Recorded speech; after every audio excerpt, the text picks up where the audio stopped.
Welcome to Das coaching. এখানে শিক্ষামূলক ও তথ্য নির্ভর ভিডিও দেখতে এক্ষুনি আমাদের চ্যানেলকে সাবস্ক্রাইব করে নোটিফিকেশন অন করতে পাশের বেল আইকনটি প্রেস করে দিন আর পেয়ে যান আমাদের আপলোড ভিডিওগুলির দ্রুত নোটিফিকেশন। দাস কোচিংয়ের পক্ষ থেকে সকলকে স্বাগত জানাই। আজকের বিষয়ভিত্তিক আলোচনায় আজকের বিষয় লেখ্য ভাষা ও কথ্য ভাষা কি, লেখ্য ভাষা ও কথ্য ভাষার বৈশিষ্ট্য ও প্রাসঙ্গিকতা। প্রথমে আমরা জানব লেখ্য ভাষা কাকে বলে। আমরা যে ভাষার কথা বলি সেটা হচ্ছে আমাদের মাতৃভাষা। আমাদের মাতৃভাষা বাংলা। এই বাংলা মাতৃভাষার দুটি রূপ আছে। একটি হচ্ছে লিখ্য রূপ, আরেকটি হচ্ছে কথ্য রূপ। লেখ্য রূপ এবং কথ্য রূপ, আজকে এই নিয়েই সম্পূর্ণ ভিডিওটি আলোচনা করা হবে। তাই ভিডিওটি সম্পূর্ণ দেখার জন্য অনুরোধ রইল। যারা চ্যানেলটিকে সাবস্ক্রাইব করেছেন তাদেরকে অসংখ্য ধন্যবাদ। যারা এখনও আমাদের চ্যানেলটিকে সাবস্ক্রাইব করেনি তারা দ্রুত সাবস্ক্রাইব করে নোটিফিকেশন অল করে দিন। চলুন তাহলে শুরু করা যাক আজকে আলোচনা। লেখ্য ভাষা অর্থাৎ মনে ভাব প্রকাশ করার জন্য যখন আমরা লেখার মাধ্যমকে বেছে নিই বা লেখার মাধ্যমে যখন মনের ভাব প্রকাশ করি সেটা হচ্ছে লেখ্য ভাষা। আর যখন কথার মাধ্যমে মনের ভাব প্রকাশ করি সেটা হচ্ছে কথ্য ভাষা বা মৌখিক ভাষা।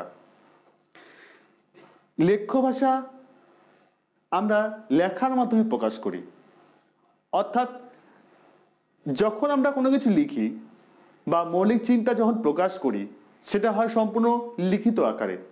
উদাহরণ হিসাবে বলা যায় বই বা পরীক্ষার প্রশ্নপত্র বা উত্তরপত্র। পরীক্ষার যে প্রশ্নপত্র থাকে তার যে উত্তরপত্রটা লেখ্য ভাষা একটা দৃষ্টান্ত বলা যেতে পারে। কারণ পরীক্ষার যে প্রশ্ন থাকে সেই প্রশ্নটি আমাদেরকে যথাযথ উত্তরের মাধ্যমে লিখে জমা দিতে হয়। কথ্য ভাষা কি? যে ভাষা কথা বলার মধ্য দিয়ে যখন মনে ভাব প্রকাশ করি সেটা হচ্ছে কথ্য ভাষা। যেমন মৌখিক পরীক্ষা যেটা হয় সেটা হচ্ছে কথ্য ভাষার উদাহরণ। তাহলে লেখ্য ভাষা এবং কথ্য ভাষা কাকে বলে এই সম্পর্কে আমরা জানলাম। এবার জানবো লেখ্য ভাষার বৈশিষ্ট্য কি। লেখ্য ভাষার প্রথম বৈশিষ্ট্য সৃজনশীলতা। লেখ্য ভাষার মধ্য দিয়ে লেখক তার সৃজনশীল মানসিকতার পরিচয় দেন। যারা পাঠক সেই লেখকের লেখা পড়ে লেখক সম্পর্কে বা লেখকের চিন্তা ভাবনা সম্পর্কে বিস্তারিত বুঝতে পারেন এবং তার জ্ঞান এবং তার মৌলিকতা সম্পর্কে জানতে পারেন। দ্বিতীয়ত, অতীত, বর্তমান এবং ভবিষ্যৎ সম্পর্কে পুঙ্খানুপুঙ্খ তথ্য লেখ্য ভাষার মাধ্যমেই সংরক্ষণ সম্ভব। কারণ অতীতকালে কোনো ঘটনা বা বর্তমান কালের কোনো ঘটনা, ভবিষ্যৎকালে কোনো ঘটনা হবে, এই সব কিছু কিন্তু লিখিত আকারে প্রকাশ করা সম্ভব। তৃতীয় যে বৈশিষ্ট্য নিজস্বতা বা মৌলিকত্ব। লেখ্য ভাষার একটি নিজস্ব রূপ আছে এবং একটি মৌলিক দিক আছে, যেটা যখন আমরা কোনো লেখা লিখি, যদি আমরা কোনো প্রশ্নের উত্তর লিখি তখন কি হয়, তখন আমরা প্রশ্নের সঠিক উত্তর দেওয়ার জন্য আমরা বিভিন্ন ধরনের কল্পনা বা আমাদের মৌলিকতাকে প্রকাশ করি। শুধুমাত্র লিখ্য ভাষার মধ্য দিয়ে এই মৌলিকতা কিন্তু প্রকাশ করা যায়, কথ্য ভাষা সেটা সম্ভব হয় না। চতুর্থ যে বৈশিষ্ট্য সার্বিক গ্রহণযোগ্যতা। লেখ্য ভাষার সার্বিক গ্রহণযোগ্যতা আছে। আমি যে প্রবন্ধ বা রচনা বা উত্তরটা লিখছি সেটা সমস্ত ক্ষেত্রেই সমস্ত জায়গায় সেটা সমানভাবে গ্রহণযোগ্য। তাই লেখ্য ভাষার গ্রহণযোগ্যতা কথ্য ভাষা থেকে অনেক বেশি। এবং পঞ্চম যে বৈশিষ্ট্য, সেই বৈশিষ্ট্য হলো স্পষ্ট ও স্বচ্ছতা। লেখ্য ভাষা স্পষ্ট এবং স্বচ্ছতার উপর নির্ভর করে গড়ে ওঠে।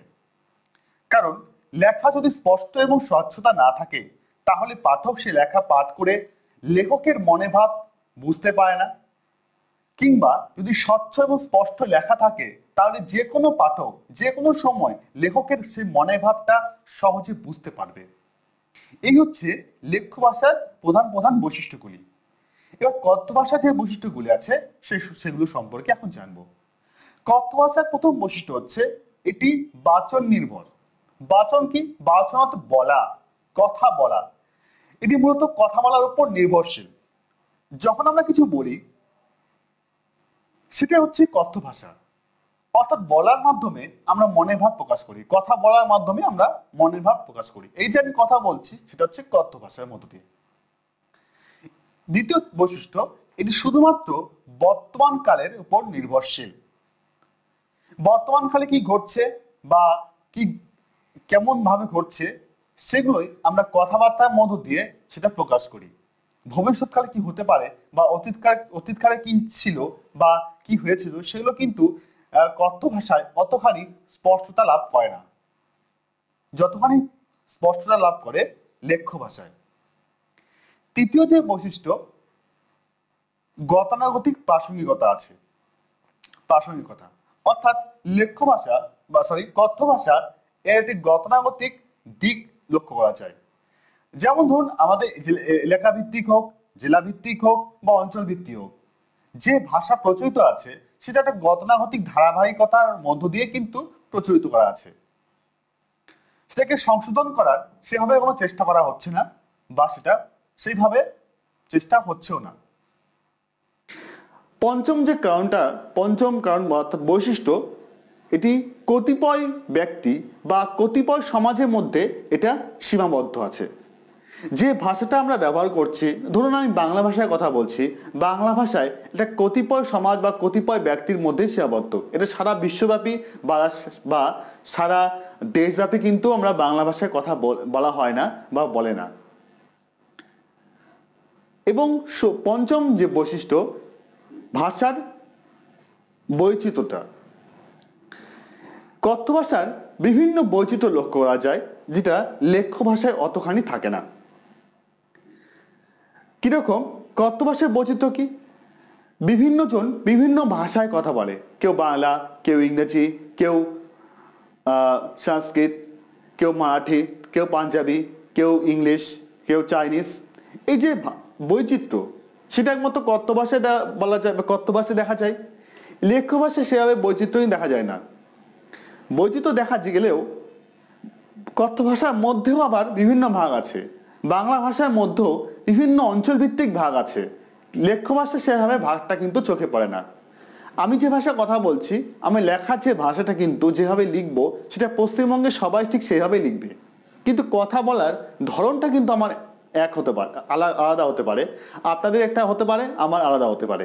এই যে বৈশিষ্ট্য সেটা হচ্ছে কথ্য ভাষার বৈশিষ্ট্য। এবার আসছি এর গুরুত্ব বা প্রাসঙ্গিকতা। লেখ্য ভাষা এবং কথ্য ভাষার প্রাসঙ্গিকতা বিশেষভাবে গুরুত্বপূর্ণ, কারণ শিক্ষণ যে প্রক্রিয়া অর্থাৎ শিক্ষাদান প্রক্রিয়ার একটা অন্যতম অংশ হচ্ছে লেখ্য এবং কথ্য ভাষা।